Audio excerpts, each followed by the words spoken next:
Police officers are meant to uphold the law of the land. Some enforcers of the law find themselves on the other side of it, having to face the consequences of their actions. Let's take a look at some of the most infamous cops who were handed down harsh sentences.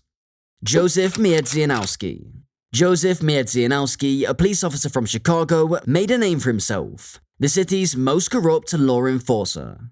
Despite a lengthy and impressive career, his outward persona hid a darker truth. Miedzianowski exploited his position for personal gain, favoring himself and his associates. Over 22 years, he formed alliances with gang members, planning a cocaine distribution operation that took advantage of his extensive knowledge of gang networks and street informants. He manipulated drug dealers and facilitated drug sales. Notably, other officers in Chicago were also entangled in this during this period. No one would ever suspect Miedzianowski when you take his achievements into consideration. He had almost 60 citations for celebrating his bravery and prominent arrests, ostensibly commending his efforts against gangs associated with drugs and weapons. Unknown to other officers, he covertly sold cocaine, accepted payment, and then orchestrated his partner's intervention, detaining the individuals who had just procured the illicit substances. In 2001, Miedzianowski's web of lies fell apart, and he faced arrest and trial. His family sat in the courtroom as the judge sympathized with them while condemning Miedzianowski's actions. The judge asserted that his involvement in drug trafficking and armed street gang members violated social norms. This showed his betrayal of the commitment to safeguard the community. Brian Nettles, the chief prosecutor, characterized Miedzianowski as a renegade officer who had raised unnecessary suspicions of the law enforcement among the community, those who courageously uphold their duty daily. Ultimately, Miedzianowski was adjudged guilty of drug conspiracy and racketeering, a conviction that led to a life sentence in prison. Wayne Couzens. Wayne Couzens, a 48-year-old police officer in the Metropolitan Police, did something so cruel and terrible that people still talk about it in the United Kingdom. On the evening of March 3, 2021, he kidnapped, hurt, and killed Sarah Everard. She was a 30-year-old woman returning home from a friend's house near Clapham Common in South London. Couzens wasn't working that day. He stopped next to Everard and said he was a police officer. He put handcuffs on her and made her get into his car. Then he took her to a pond near Dover. There he hurt her and took her life. He even burned her body and got rid of her bones. While the police were trying to find out what happened, they talked to Couzens and told him he was being arrested. They thought he knew where Everard was and asked him for information. At first, Couzens acted like he didn't know anything, but later he said something that was very troubling. He claimed that a group had forced him to do bad things to girls. He said he had no choice because they threatened his family and took them away. David Carrick. David Carrick, born in Wiltshire, England, had a father who worked at the Royal Artillery and a mother who cleaned for a living. Despite his background, he briefly served in the British Army before becoming a police officer in 2001. He even became part of a special team that protected important people and places. However, hidden behind his police badge, Carrick did very troubling things. In 2002, the Metropolitan Police got many reports about him hurting people at home. Even though these complaints came in, he was still allowed to keep his job as a police officer with a gun in 2017. People who worked with him even gave him a mean nickname, Bastard Dave, because he was so cruel. Between 2003 and 2020, Carrick used dating apps to meet women. He took advantage of being a police officer with a gun to hurt these women in bad relationships. He made them suffer physically and sexually by using a belt to hurt them, locking them up in tight places, and even doing gross things to them like urinating on them.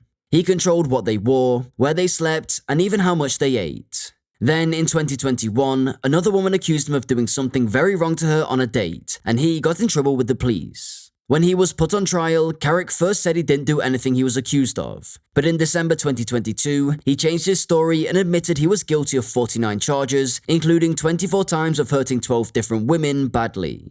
The Mayor of London and Chief Prosecutor were angry and upset about Carrick's actions. He was found guilty and given 36 life sentences. He will have to stay in prison for at least 30 years and 239 days. Derek Stafford. Derek Stafford, who used to work as a deputy marshal and was 33 years old, was part of a very sad event on November 3, 2015.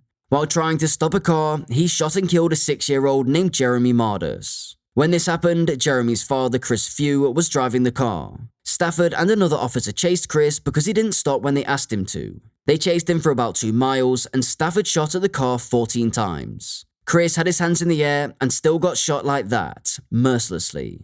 Stafford said that he was sorry to Jeremy's father when they went to court and explained that he wouldn't have shot at the car if he knew a child was inside. The court found him guilty of causing the death of Jeremy and trying to hurt Chris. The law said that the least time that he could spend in prison for these crimes was 20 years, but he could have stayed there for up to 60 years. Finally, on March 31st, 2017, the judge decided to make Stafford spend 40 years in prison for what he did. Roy Oliver. The next clip is about Roy Oliver. He worked in the Balch Springs Police Department for 6 years before he shot and killed a 15-year-old named Jordan Edwards in a terrible shooting. Jordan was not armed and sitting in the passenger seat of the car leaving when the officer started shooting. After this happened, Oliver was not allowed to work and was fired on May 2nd, 2017. The Dallas County Sheriff's Department and the Dallas County District Attorney's Office examined what happened. Oliver was charged with murder on May 5th, 2017, and was arrested later that day. He turned himself in and escaped jail by paying $300,000 in bail. Oliver's trial for the murder was postponed 2 times before it started on August 20th, 2018. On August 28th, he was found guilty of killing Jordan and was given a prison sentence of 15 years. The next day, his lawyers said they wanted to challenge both the sentence and the guilty decision. However, the Texas 5th Court of Appeals said no to Oliver's appeal on August 10th, 2020. They said he was guilty of murder and would stay in prison. Derek Chauvin.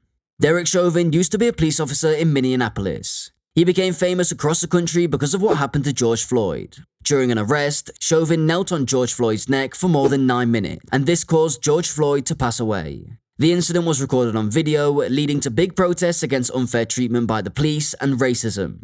Chauvin grew up in the Twin Cities area and went to school there. He played football in high school and later studied law enforcement in college. He joined the Minneapolis Police Department in 2001 and became a trainer for new officers. During his time as a police officer, there were 18 complaints about him, but only 2 times he was punished. He was involved in other cases where force was used, including a situation in 2017 where a suspect was shot and died.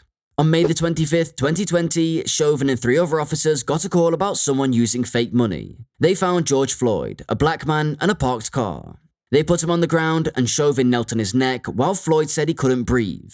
Floyd eventually became unresponsive and died at the hospital. The jury decided Chauvin was guilty on all 3 charges. He was sent to prison for 22.5 years. He's also facing federal charges for violating George Floyd's rights. Chauvin didn't show much emotion when he was sentenced. He offered condolences to George Floyd's family, but didn't say he was sorry for what he did. He also appealed his conviction, saying the jury was biased and that the trial wasn't fair. People had different opinions about the sentence. Some thought it was too short, and Chauvin should have gotten a longer punishment. Others believed the sentence was right and showed that police officers couldn't break the law. That concludes today's video. If you liked our content, make sure to like and subscribe to our channel. Until then, thank you and stay safe.